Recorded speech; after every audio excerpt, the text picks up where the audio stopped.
Hello, this is Mary with Mango Math, and this is a lesson from our 5th grade kit called Freewheeling. And this is a function game in which we're putting numbers in and we're then going to get an answer out of it.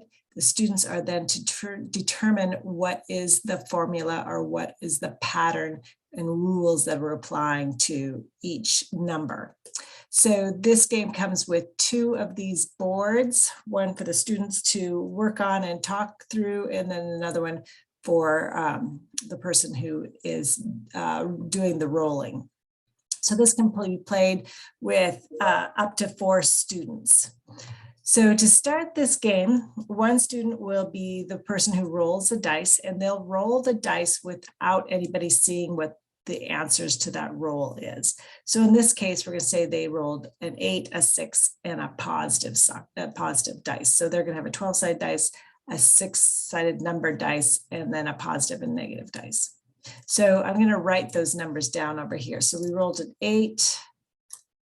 Let me get a better tip for that. So we rolled an 8, a 6, and a positive sign.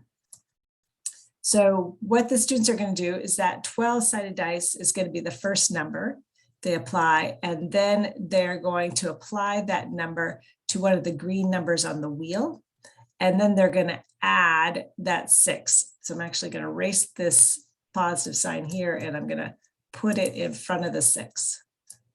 So we know that it's plus 6. So in this case, let's say we're starting on, they can pick any number they want to start with. Let's say we pick the 2 because that's the easiest number. So 8 times 2 is 16, plus the 6 is going to get us 22. So they're going to place the 22 on the outside. The other students then can start taking guesses as they want to figure out what numbers, what are the rules being applied. If not, the person who rolled is going to continue. So let's do it towards the 10, which might give it away. So let's do the 8 times 10 is 80 plus 6 is 86. So we can do that and see if the students can start to figure out what that pattern is. So the students can select what numbers they want to use. They don't have to go in any order, but they're just going to select the numbers and then always multiply that 8 times the number and then add 6 to that total. And so then the students are to guess what was the number on the 12-sided dice, what was the number on the 6-sided dice, and what's the operation.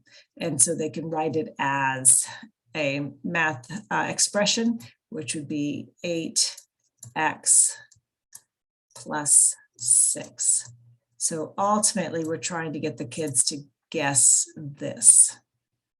And they do that by just figuring out what is being done to get those answers on the outside wheel. So it's very simplistic in directions, but can be very challenging for the students as they figure that out. So enjoy.